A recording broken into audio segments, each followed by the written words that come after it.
Assalamu alaikum wa rahmatullahi wa barakatuh. Welcome to another episode of Aaghai with your host, Warisa Zainab. Today we're going to talk about perfectionism. I'm sure most of you know somebody who is a perfectionist, someone who strives for perfection and wants to do everything flawlessly. Today we are going to welcome our guest, Hana Afra, who is going to join us from Suffolk, who is currently a trainee clinical psychologist. Hannah, assalamu alaikum and welcome to Aaghai. Wa alaikum assalam. Thank you for having me. My pleasure. So how is Ramadan going? Alhamdulillah, yeah, it's good. It's very quiet over here, so it's easy to fast, alhamdulillah. I can imagine. For students, I can imagine how difficult it must be to fast long hours, and then you're, mashallah, doing your doctorate, so it must be quite challenging. Yeah, subhanAllah. I mean, I managed to get a couple of weeks off for Ramadan, so that's been really helping. But with deadlines and things like that, it can be really, really tricky. Good for you. So we're going to talk about perfectionism, and I know this is something which is close to your heart. And we all know somebody either in our workplace or, family environment or amongst our friends who wants to do everything to perfection. And that this often sometimes leads to other underlying issues, for example, anxiety and, even OCD if it's something that's not resolved for long. So first of all, tell our viewers, what is perfectionism in psychology? Yeah, really, really good question. So I think, like you said, we've all kind of heard of it in some kind of way, shape or form. But essentially what it is, it's kind of refusing to accept anything that's less than perfect. Right. So, sometimes we can have that in different aspects of our life. But if you're a perfectionist, then it's across the board. You don't want to accept anything that's not perfect. And a lot of the time when we kind of think of perfectionism, we think about it in terms of ourselves, right? Like we are a perfectionist and we have high expectations of ourselves. But it can also be for other people. So you can also be a perfectionist to others, like having high expectations from other people, expecting people to be perfect, not wanting people to make mistakes. So it's not just about yourself, it's also about other people and just not being able to kind of accept anything that is anything less than perfect, really. But wouldn't that affect your personal relationships with your work colleagues or friends or family members if you're looking for that kind of perfection? Yeah, absolutely. It absolutely does. And it's kind of across the board as well. So like wanting to be the perfect friend, wanting to be the perfect employee, wanting to be the perfect student, kind of wanting to be perfect in everything you do. But then also, like we said, wanting other people to be perfect. Which, yeah, you're right. It affects your relationships for sure. Like it definitely, if you're having those high expectations from people, and we know that people aren't perfect, we weren't created to be perfect. So you're kind of you're set up to fail, but you're also, other people are set up to fail as well, because they're not going to be able to meet those expectations. And then that's going to cause problems in those relationships. So yeah, definitely. How does it start? Like this whole idea that I must do everything perfectly, flawlessly, and there should be no mistakes or errors. I mean, for a normal, like average human being, we all want to ensure that we don't make mistakes, that nothing goes wrong. But perfectionism is like another kind of level, right? Where you cannot you have set standards for yourself that not necessarily be realistic. Yeah, definitely. What are your thoughts on that? Yeah, I mean, and it's very normal to not want to make mistakes. Like you say, nobody sets out to do something and then wants to make mistakes. But I guess it's about the level of tolerance you have for those mistakes. If you're a perfectionist, it's like, under no circumstances can I make any mistakes. Like, it does not matter. So you're quite rigid in that. And in terms of where it kind of comes from, I think it's different for different people. So for some people, for example, they might have grown up in a family that has been really strict. So, they didn't tolerate people to be, to make mistakes. Children are very messy and they're very, you can't really control them. But for some people, they grow up in families where they try to be controlled. So it's not okay if if you fall down or if you do the wrong thing, or, for example, in certain cultures for us as women, having that very high expectations, like you have to, take lots of responsibility, and you have to do it. And if you do something wrong, then that's, that's not dealt with in the right way, or not maybe dealt with in a compassionate way. And so that person then grows up thinking, okay, well, if I make a mistake, that is dangerous. It's not like, if you make a mistake, you learn from it, you move on. Because you've grown up in a situation where you weren't nurtured in that way, and you weren't allowed to be given a space where you can make mistakes. It's okay.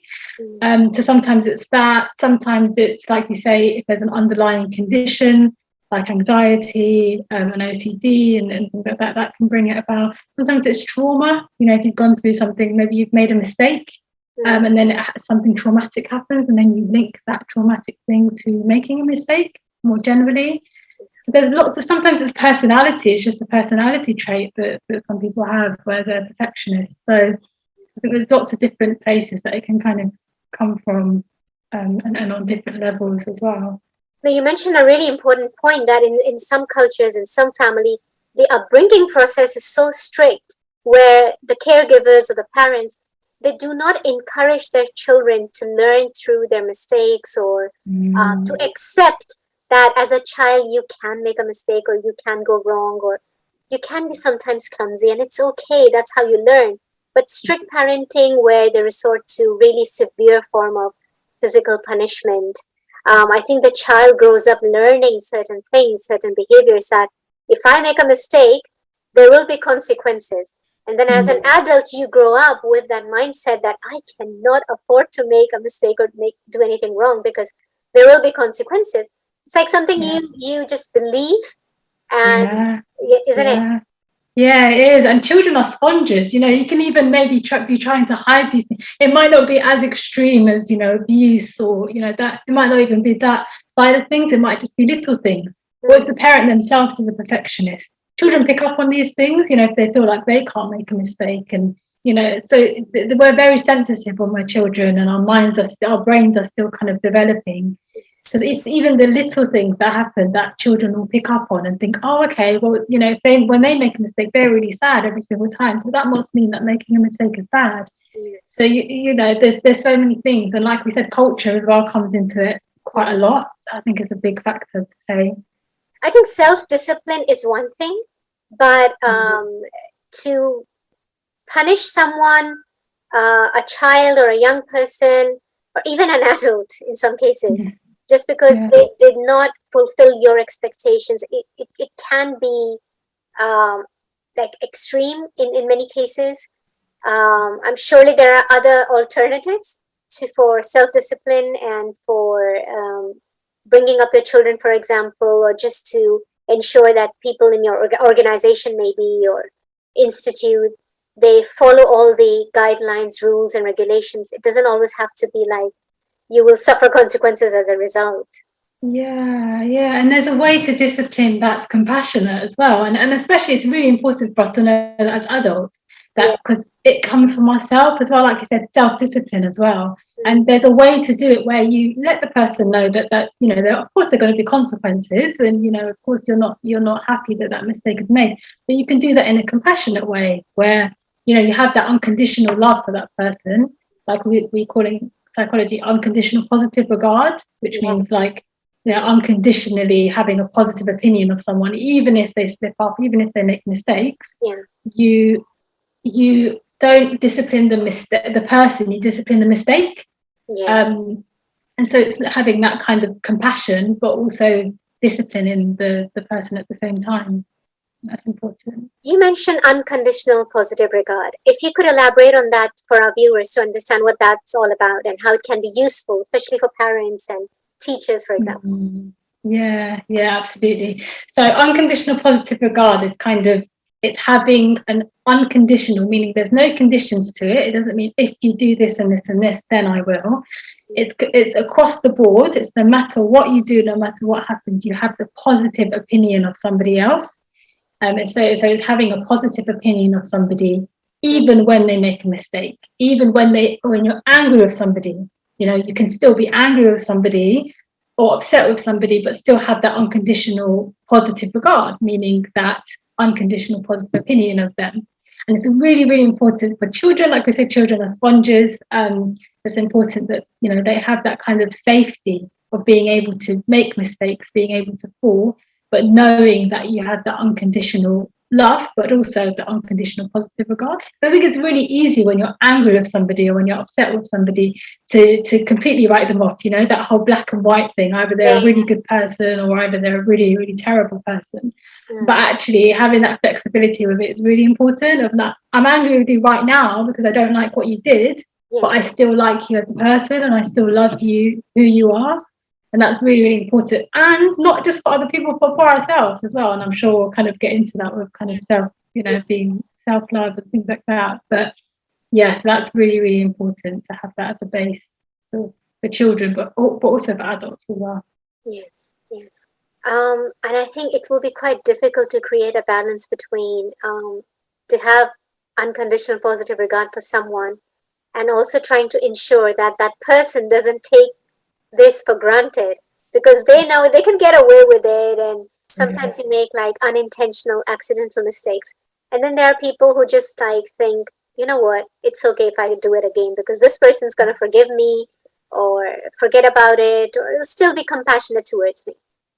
Yeah, and I think that's really, really interesting that you said that, because I think when someone, I don't want to go too far on a tangent, but when people think of like self-compassion, for example, like being kind to yourself, we think, oh, we can't be kind to ourselves because then I'm just going to slip, then I'm just going to I'm not going to want to do it anymore, or I'm not going to be as motivated anymore. So we use like that being critical towards ourselves to try and motivate ourselves, because we think, oh, I'll take the, I won't do it anymore. But actually, like the research shows that the more compassionate you are to other people and to yourself, the more motivated you are, like the more likely you are to actually do well. And because you have that safe space where you can make those mistakes and you can slip up, which makes you more motivated and less likely to avoid things. So actually, it's the opposite to what we would expect it to be. You spoke about compassion and how it can also be a motivating factor. And of course, this is something that our faith also encourages us to do. I mean, for example, in the holy month of Ramadan, we are encouraged to give charity as much as we can.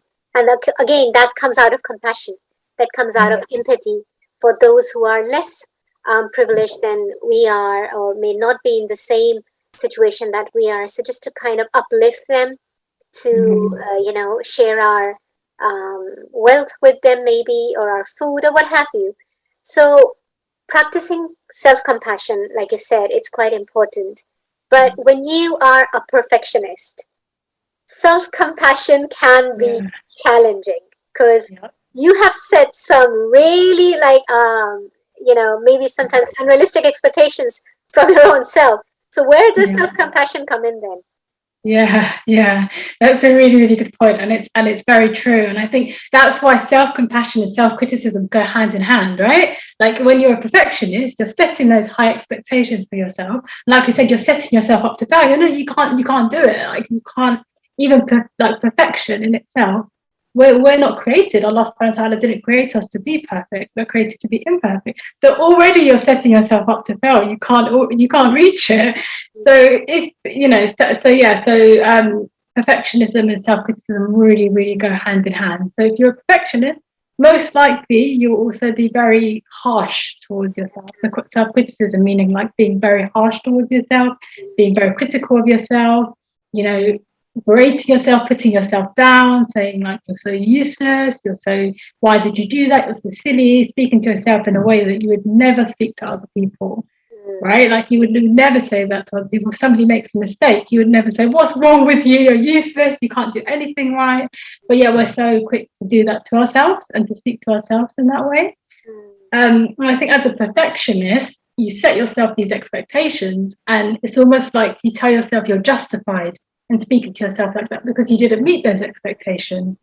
But actually, you're setting yourself up to fail because the expectations were too high in the first place. You're using that it's like telling yourself it's okay to be self-critical to myself because I didn't do this. I didn't set those expectations. So self-compassion is like the opposite of that. It's, talking to yourself kindly, talking to yourself how you would talk to a friend. If a friend told you, I did this thing and then I made a mistake or I wasn't able to do it, how would you talk to them? You'd say, it's okay, don't worry, we're human, we all slip up sometimes, we all fail sometimes. Yeah. And it's just talking to yourself in that way and giving yourself that compassion that we give to other people very, very easily, but it's a lot harder to kind of give that to ourselves, even though we need it the most from ourselves. And I guess it's not always about making a mistake. Sometimes you try your level best, but you still do not get the outcome that you hoped for because maybe circumstances didn't allow you to, or the situation wasn't in your favor. Maybe you didn't have enough resources. It could be anything that may serve as an obstacle in your path to achieve your target or your goal. But a lot of people, they beat themselves up for that. And there will be a lot of self-blaming that, oh, I could have done better if only I was not so dumb or stupid. And like you gave examples of the language that we use for our own self. You would never use that for anybody else, like you said. But why is it people are so harsh? I mean, it's good to be critical. It's good to be self-critical because that kind of serves as a motivating factor to do things. Yeah. But how do you recognize, Hannah, that you're being overly critical or you're being critical in a nice way that would actually help you? Yeah. That's a really good question. And I think that's a really important distinction as well. Because like you said, criticism is good because the opposite of that would be, even if you're making mistakes, doing things wrong, you're not able to take responsibility, you're not able to see when you're making mistakes, you're not able to learn from making mistakes. That's the whole reason why we've been giving this, Allah subhanahu wa ta'ala created us to be able to learn from our mistakes, and we have that ability to do it. Some people don't, but we have that, within us for a reason. So I think, it is really important to do that. Like you said, it's an important skill. But and how would you know when it goes too far is when actually the thing that you wanted to do gets lost in the process. So let me try and give an example. So let's say if you're a mother, let's say, and it's really, really important to you, you want to be a really good mother. You want to be there for your children. You want to make sure you do everything right for your children. So let's say you, for example, if I give the example of my mother's personal to me, say you kind of you bring all the responsibility on yourself. So everything that needs to be doing, I have to do it. It has to be me because I want to be a good mother. So you end up taking on all this responsibility, too much for one person to do. And in the process, you don't have that time to actually spend time with your children. You don't have that time to just unwind for your own mental health. So you end up getting stressed. You end up getting overwhelmed. You end up getting snappy and not able to deal with things. And so the very thing that you wanted to do, being a good mother, being there for your children, being, whatever it may be, gets lost because you want to do it so perfectly that you actually lose the very essence of what you want to do. And it's not just being a mother, this comes across the board. It can be anything at all. But it's when that gets lost in the process. And I think that will be that's very common. So people will really understand that if you are a perfectionist, you'll see that in yourself. You'll know that, that's happened. For me, it's happened so more times than I can even tell you, more times than I can even count. And I think it's really important at that point, when you get to that point, to stop and reflect and think, okay, why is this so important to me? Am I actually, fulfilling this thing that's important to me? Am I doing it in a way that is in line with my values or the person that I want to be? Yeah. That reflection is really important in trying to distinguish between the two. Because surely you don't want to compromise on your own well-being, your own health, your own relationships with your family members or work colleagues or friends. Because in the end of the day, you have a positive intention to be the best version of yourself. But like they say, grow through what you go through. You don't have to be so critical of yourself. Like you said, you lose the main objective in the process. Now, this thing can also be linked to another issue, which is procrastination.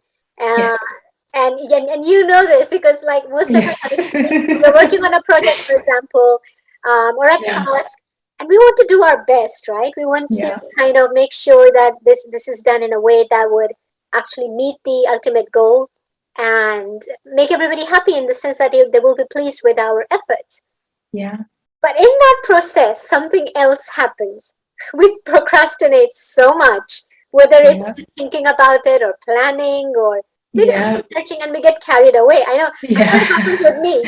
I start searching for one thing and then I open another tab for another topic, and then Yeah. Yeah. before I know it, 3 hours have passed and I haven't done what was Yeah. supposed to be You done. haven't done anything. Yeah, definitely. Yeah, and I think it's very, very linked to perfectionism. Very, because I think when people hear procrastination, they think, oh, a lazy person doesn't care what they want to do. They just want to waste time. But actually, they've found, again, the research shows that when people that do procrastinate, they're more likely to be perfectionists. Because, and at first that might seem like, that doesn't make sense. Like, if you want it to be perfect, why would you procrastinate? But actually, it's because it's such a big task to be perfect, to want to do that perfect. Like we said, it doesn't exist, we can't do it. And because we can't do it, we think, oh, get it, I don't want to do it then. Like, if I can't reach that perfection, I can't reach that level that I'm setting up for myself, so I just won't do it. And obviously this is all happening, it's subconscious, not on a kind of conscious level. It's all happening at the back of your brain. But yeah, it's just that it's too big of a task. It's too, you can't reach it. So you just think, oh, you know what?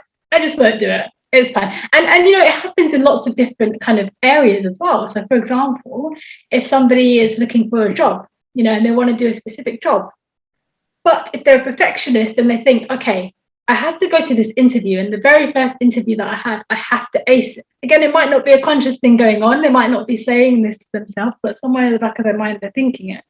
And so they just don't go for the job. And maybe they'll make an excuse. Maybe they'll say, oh, you know what, like it's too far, or, they'll have an excuse. But really, it's that perfectionism of I have to get it. I can't fail. I can't afford to not get this right.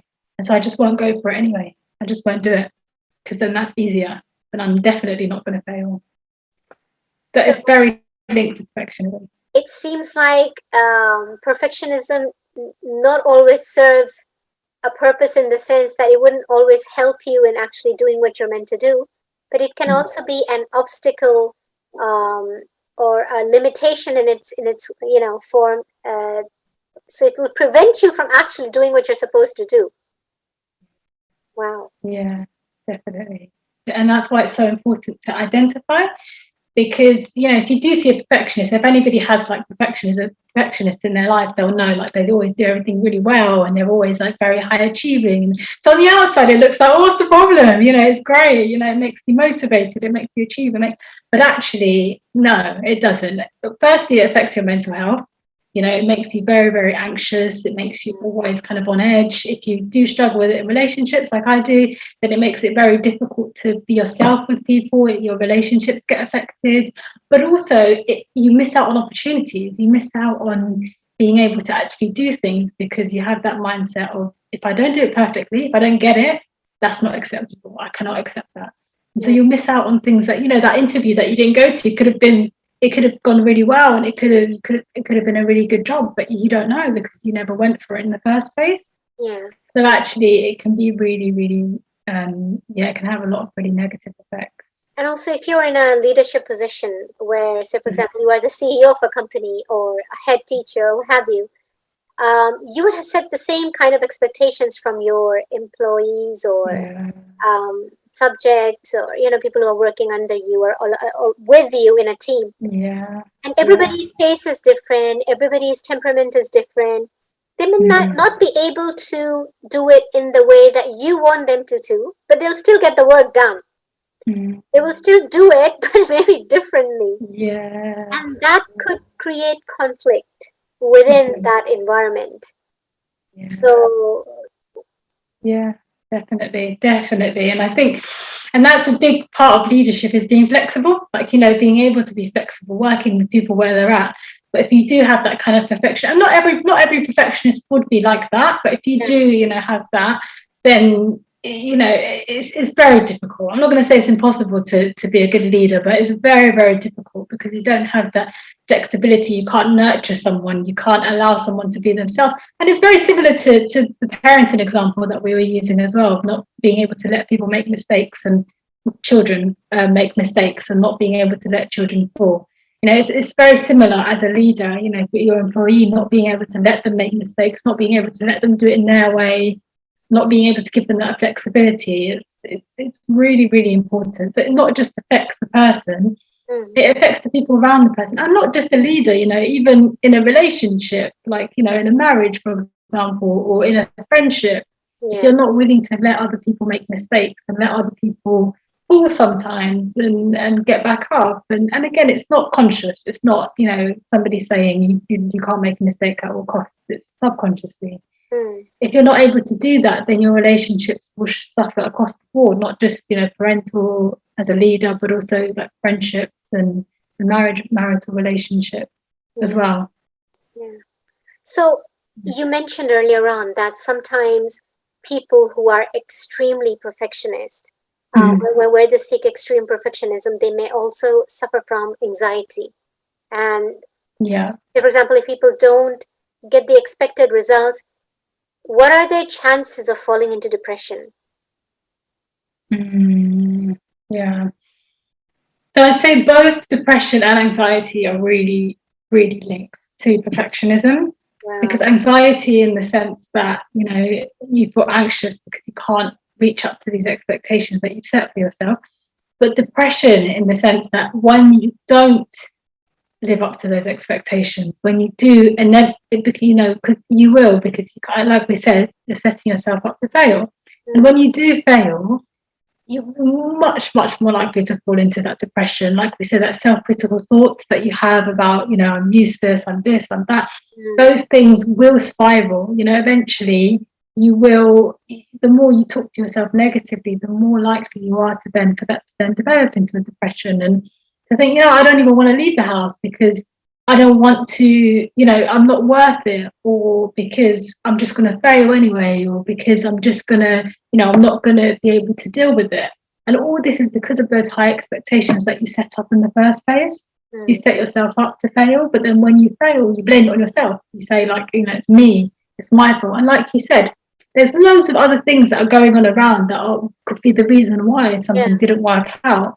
But if you're a perfectionist, you're much more likely to internalize, meaning like you're much more likely to put it inside you and say, it's me, it's my fault, I'm to blame. And the more you do that, the more that will just increase and spiral, and that can easily spiral into a depression, because there's only so much that you can take. And so that is a very, very big risk of being, perfectionistic, and of talking to yourself in a specific way as well.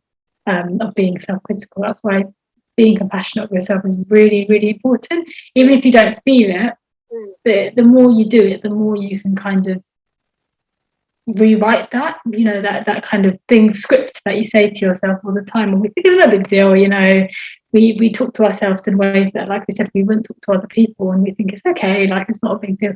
But it's not okay, and it really can spiral into depression very easily before you know it, really. So it's really important to be kind to yourself and be aware of how you're speaking to yourself. Is perfectionism something that is merely a personality trait, or is this something that is a learned behavior, or something that you inherit from your, say, for example, parents or grandparents? Or a bit of both? Yeah, I think like lots of things, isn't it?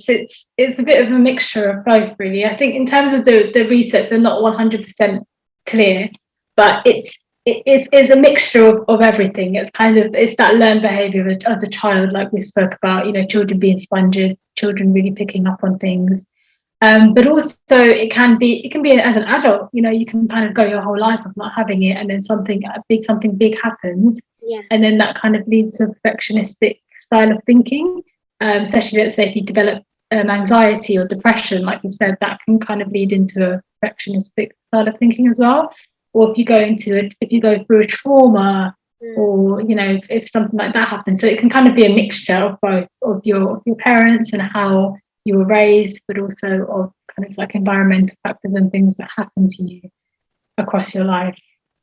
Could it also be as a result of previous toxic relationships, or the fact that you have come from a really dysfunctional household where unrealistic expectations were set by the caregivers or a spouse, or a teacher even, and they have learned that kind of behavior. And now when they're forming new relationships, they're forming these new relationships with the mindset that if I don't act in a certain way, if I don't respond in a certain way, or if I don't do things perfectly, then it will impact my relationship. And the other person is not going to accept me, not going to like me, not going to appreciate or approve me or love me even. Yeah, definitely. How can you reprogram your mind for Mm, future if your past experiences were such? yeah. And I think that's a big one. If you've been in an abusive relationship, for example, where somebody's been emotionally abusive, always telling you that, that you're worthless or you're useless, or every time you make a mistake, they're really harsh about it, then that can, and you can kind of go your whole life of not having that perfectionistic tendency, of not being that kind of person, but then you go through a situation like that, it's so traumatic. And again, it reprograms the way that you think about yourself as well, especially if you've been in that relationship for a long time, then definitely that can. And I think, it's really, really difficult when there's been somebody else, that has, and that voice has kind of been internalized again, so like put inside of you as your own, and you start to talk to yourself like that can be really difficult. But I think in terms of how to reprogram your brain, I would say is that self-compassion. So that saying, whenever you say something, being aware of those thoughts is the first step. Being aware how are you talking to yourself? What kind of words are you using to describe yourself? Where is it coming from? If it was from an abusive relationship, or was it because that's the way that, I don't know, your parents spoke to you, or that's the way that, you're in an abusive friendship, let's say, like a very toxic friendship, and what is that voice? Like, where is it coming from? First, identifying that. What's it saying to you? Being aware of what is it actually saying to you. And then using an alternative self-compassion. So ask yourself, if a friend said this to me, said, I'm whatever these thoughts are, what would I say? How would I respond to that friend? How would I be compassionate towards that friend? And doing that to yourself, and speaking in that same way, using that same tone of voice that you would use for your friend, the same words that you would use for that friend that you really care about, and speaking that to yourself. And at first it will be really difficult. It won't feel natural. You won't believe it. But in time, it reprograms. They've found that it actually reprograms the neural pathways, so meaning the pathways in your brain. It actually reprograms it the more self-compassionate you are to yourself. So it's something that over time, if you do it consistently, then it will have that impact. But it's very difficult, very, very, especially if you've been in a traumatic, abusive relationship where this person has really knocked your confidence completely, you're completely on the floor. It can be really, really difficult. So I think getting other people as well and telling them what you're doing and getting them on board, and telling them what are your struggles, where does it come from, being really vulnerable with somebody that you trust, and letting them help go alongside you in that journey, and helping you to build that self-compassion as well, if you do find it difficult to do it by yourself. We know that there are many faces of perfectionism.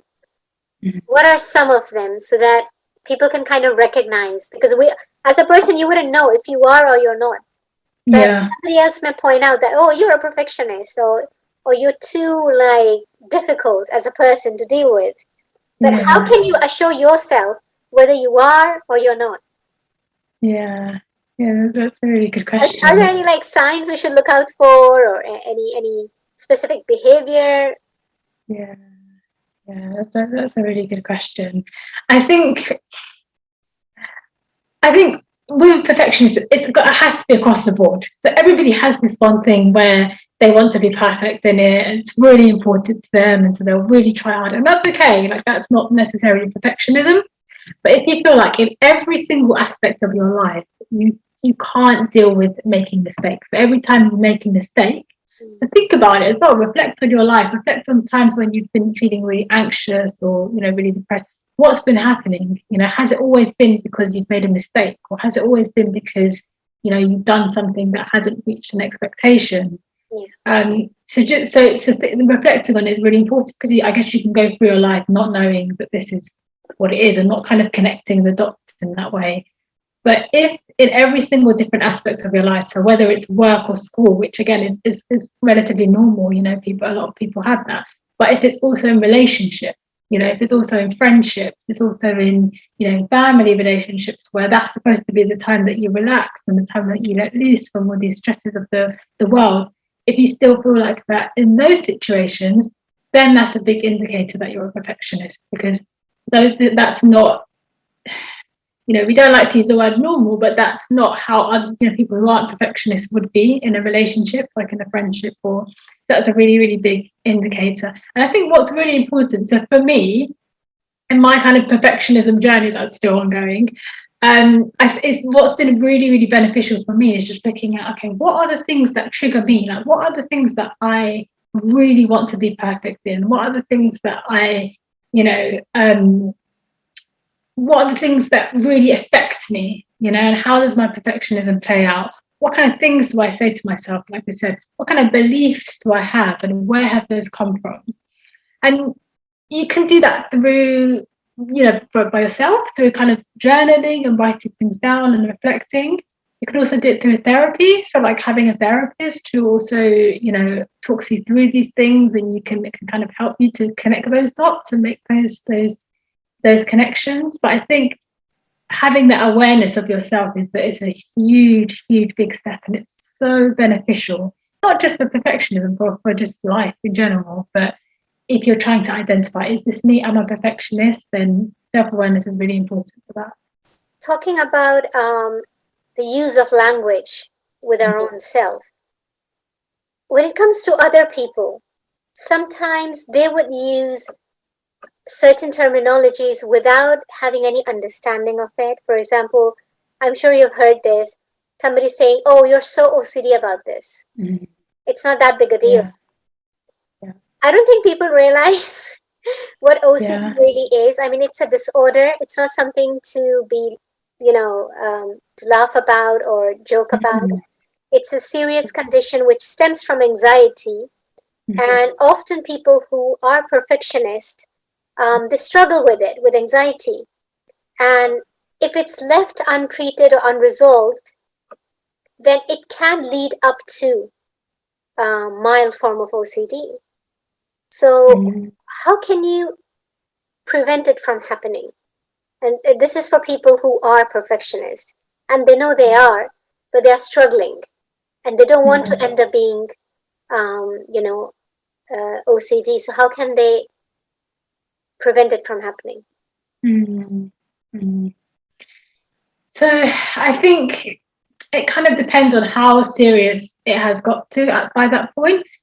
So if it's serious in the sense that it's been going on for a long time, you've been trying to kind of deal with it by yourself and it's been difficult, then I think therapy is really important. You know, important to kind of help you to make those links and help you to just start to challenge these beliefs. Because I think if it's very deep rooted and you don't even you can't even begin to challenge it, you know, you don't even feel like it's wrong, or you don't even feel like, you know, you just feel like this is 100% true and that's that, then therapy can be really important to try and like start to challenge those beliefs and start to do it with somebody by your side. If it's a less mild, it's kind of starting out, you feel like it's, you know, it's something that you can kind of get a handle on, then even doing that yourself, so things like we said, writing about, you know, the thoughts that you have, the beliefs that you have. Let's say, for example, you have the belief, I must do, like if you're a student, let's say, I must get 100% in all my assignments. Then starting to challenge that, starting to, like, there's little things that you can do, for example, like, it sounds silly, but little things like if you're writing an email, let's say, you're at work and you write lots of emails, not proofreading that email and just sending it off. Or not checking, if you're known to kind of check things a couple of times, then giving yourself a limit, only checking it once and then that's it, it's done. And forcing yourself to do that, because like you say, it can spiral and it can increase into something like OCD if it's happening a lot. And if it's not, so it's a lot easier to get a handle on it when it's just mild, and when it's something that you feel, oh, it's not a big deal, just check it a couple of times, it's fine. But that can then increase and spiral. So kind of tackling it at that point, You feel like, no, I have to do it. I have to check this, or I have to, prove my email. If I'm doing an assignment, I have to stay up all night and do it. Just starting to challenge those and seeing to yourself, actually, nothing bad happens. And again, I've done this myself, with assignments or with emails and things like that, where I'm just like, what, I'm just going to do it and see. And it's scary and it's like a very anxiety inducing, but actually at the end you see, oh, it's fine, nothing bad happened. I didn't fail that assignment, or I didn't. And it's only when you start to do that and you start to challenge these beliefs, and by doing, something different to what you normally do, it's only then that you can start to challenge that belief and start to make sure that it doesn't then spiral into something more. But if it is really intense, or even if it's mild, therapy is a really, really good thing to do for everybody. I know we have this stigma, especially in our Muslim communities, on therapy, or you have to be crazy to have therapy. Yes. Or it's not for me. But actually, no, therapy is really, really important for everybody, for anybody. You don't have to be on a really, really kind of crisis point to have therapy. It should not be the last resort. Like, for most people, we know that it will be the last thing they'll resort to, not the first option. Yeah. And it's really sad, because actually therapy is not as effective when you do reach crisis point. It's actually better as a preventing you from getting to that crisis point compared to when you're at crisis point. It's very sad that we wait until we're at that crisis point before we then have therapy. It's less likely to work. It's not as good of an experience. When actually it's really important to have it, just, when you kind of see yourself starting to become anxious, or you feel like things are changing a bit, you feel like it's getting a little bit worse, that's the point where it's really good to do therapy. And you can do it at the same time. There's no one saying that you have to do therapy and stop everything else. Do everything else that you do, all your coping mechanisms, everything that we have in Islam, the ibadah, the prayer, everything, do everything. And then at the same time go for therapy. It's not an either or situation, and it's not, you can do it together, and it can complement each other. It's time we normalize going for therapy and counseling, not stigmatize it that, oh, it's only for people who have lost it completely. That is not the case. It's the same as if, God forbid, somebody's got a little tumor, and you're not going to wait till it reaches stage 4 cancer. Surely you're going to go straight to the doctor, get it treated, get it sorted, go for radiotherapy or chemotherapy, what have you. Similarly, it's for your mental. When it comes to your mental health, you treat it the same way as you treat your body. That if there are any pain, the pain is not normal, right? Pain is an indication that there is something going wrong, or it's upset within your body. Same with your mind. If you're feeling psychologically overwhelmed, stressed, in pain, you're having constant crying spells, and you don't understand what's going on, it's completely normal to seek professional help. There's no reason to feel ashamed or feel that you have failed as a Muslim or you've failed as a believer. That is not the case. No. And we know, if with the example that you gave with the stage 4 cancer, what happens if you wait until it's stage 4? Yes. It's too late. It's too late at that point. So there's nothing that the doctors can do. And so you're right. If we treat it the same as mental health, because of course it's the same. If you reach it in the crisis point, it's too late. You reach crisis point. There's not a lot that they can do. Whereas if you do it before, when you start to feel you start to feel a change in the same way you would go to your GP. Once you start to feel a change in your body, or you feel something not right, or you have some kind of pain in your body, you go straight to your GP. You won't wait until a year later. I would never do that. So 100%, I agree. I think that's very true. You were earlier on talking about your own experiences, Hannah, with perfectionism, and you're currently working on it too. And I know it must be really difficult, especially when you're a full-time student and you're working on your dissertation or research papers, what have you. You can't afford to make a mistake, or let alone set a target, or maybe you've been given a target by your mentors or your teachers, and you know that you have to kind of fulfill the criteria. How do you stay sane by ensuring that but you don't go overboard? You don't make compromises on your own emotional well-being while meeting that criteria. How do you create that balance? It's a very good question. I ask myself that a lot. How do you stay sane? No, I think what's really important is, again, I've been working on this for a long time. So it takes a long, long time to get to a certain stage. So I think when it comes to like assignments and things like that, knowing, like I said, your personal triggers, for me, assignments is like huge. Like assignments and exams is a huge trigger. So knowing that, I know, okay, I'm going to start early. And when I start early, like I'll just do it little bit by little bit, because otherwise I'll be able to spend so much time on it, just waste so much time on just this one assignment. So I know I've learned what works for me, and like I know that, okay, starting early, doing like an hour every day for a couple of weeks is better for me than doing it like, a week before and doing it all day every day. So knowing myself enough to know that that works from, over the years, but also, like I said, giving myself limits, because I could do that forever. I could happily do that forever. 1 hour every day for the rest of my life. Great. I'll get it perfect, but that's not realistic, and that's not what I'm going to do. And I don't let myself do that. So I make sure that I have a limit. So by this point, I will stop. It doesn't matter if it's perfect. It doesn't matter if there's some things that I'm not happy with, because I know there's always going to be. I know I'm not like the average kind of non-perfectionist person where they're going to get to a point where they're like, oh, this is great, cool. No, like that's not going to happen for me. So I have to force myself to stop once I'm done, rather than keep editing it and re-editing it, going over it again and again and again. So knowing myself enough to do that, but also giving myself those limits. And like I said, taking that time to just generally, like outside of uni, I think taking that time to understand, like what are these perfectionist beliefs? Where did they come from? How do they affect me? Okay, is this true or is this not true? That's a big thing. If you have a thought and you think I have to do this, you just take it. Like, yeah, I have to do it. That's it.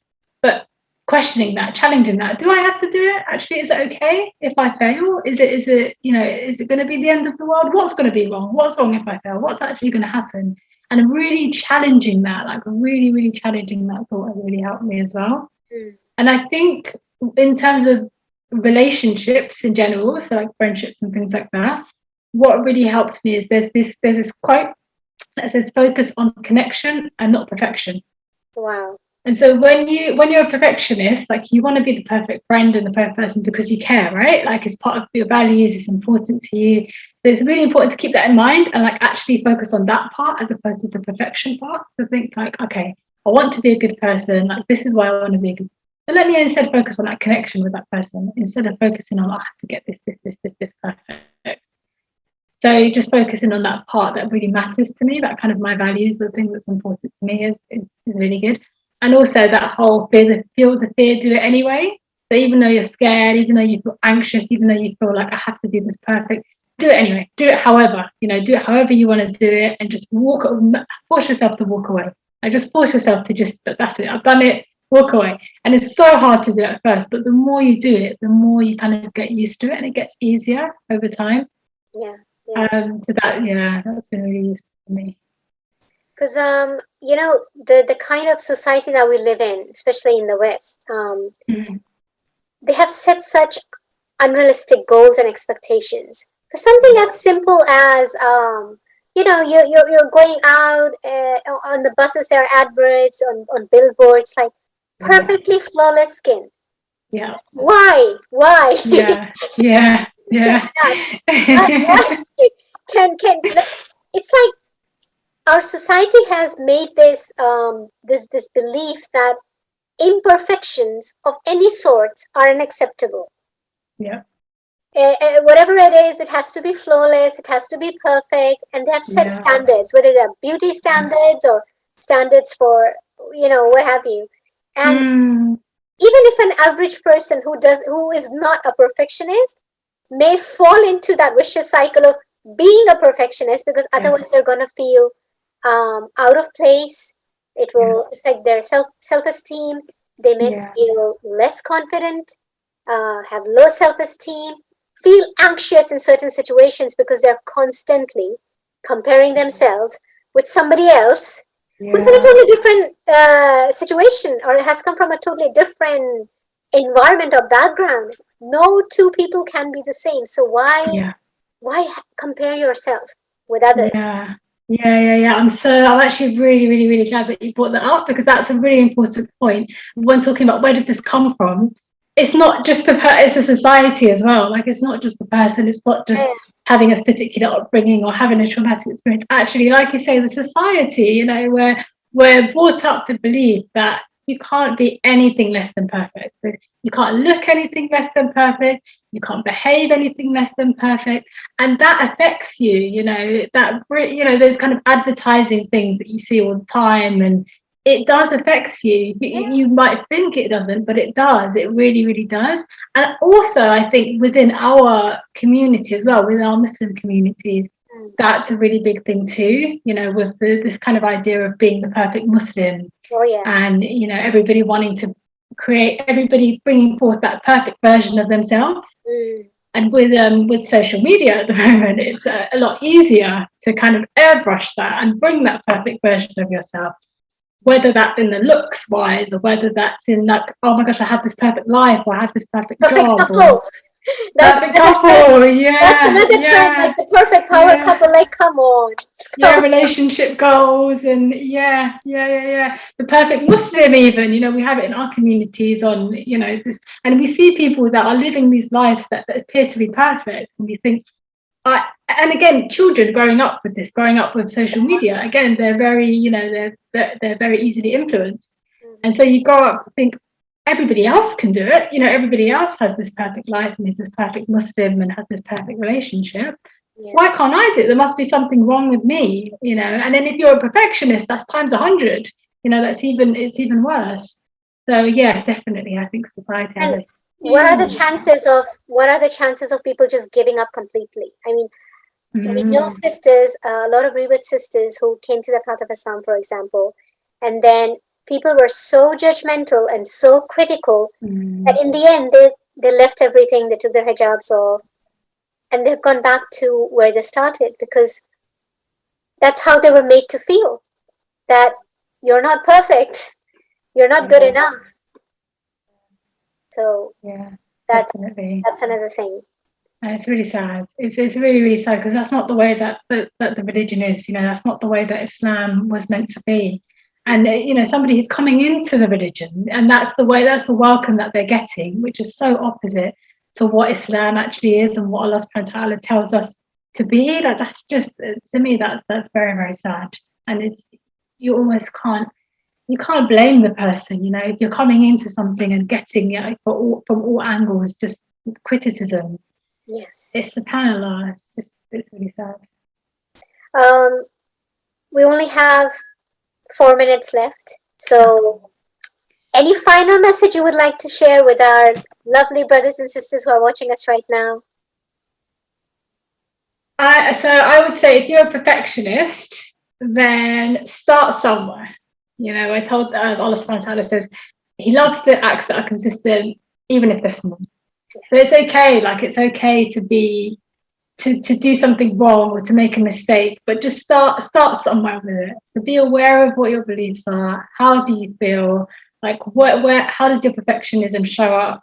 And then start to tackle it small steps. Like something as simple as, like I said, the email. Or something, whatever you struggle with, whatever area you struggle with, start somewhere. Start to tackle it, because the more you leave it, like we said, it will just increase. Mm. And also, the really, really big thing is self-compassion. So be kind to yourself. Like, even if you fail, even if you fall, even if you make a mistake, even if other people around you are saying things to you, like, aren't being very compassionate, starting with that compassion within, and also being aware of your company as well. But being kind to yourself is really, really important if you are a perfectionist, and knowing that it's okay to be imperfect. Allah subhanahu wa ta'ala created us to be imperfect. That's okay. Realize what it is that's important to you and focus on that rather than the perfection. Yeah. Jazakumullah khairan, Hannah. That was beautiful. Thank you so much. Oh, yeah, okay. And in this holy month of Ramadan, I pray that we all seek that level of expectation that our Creator has from us, and also remember that He's Ar-Rahman Ar-Rahim. So instead of us judging Allah that He's going to punish us or there will be severe consequences, let's just first acknowledge that He's the most merciful. and the doors of repentance are open in this holy month of Ramadan. Let's be kind and compassionate to ourselves so that we can be kind and compassionate to others. Inshallah, I'll see you all next Saturday with another guest and another topic around your mental health and psychological well-being. Till then, Assalamu alaikum wa rahmatullahi wa barakatuh.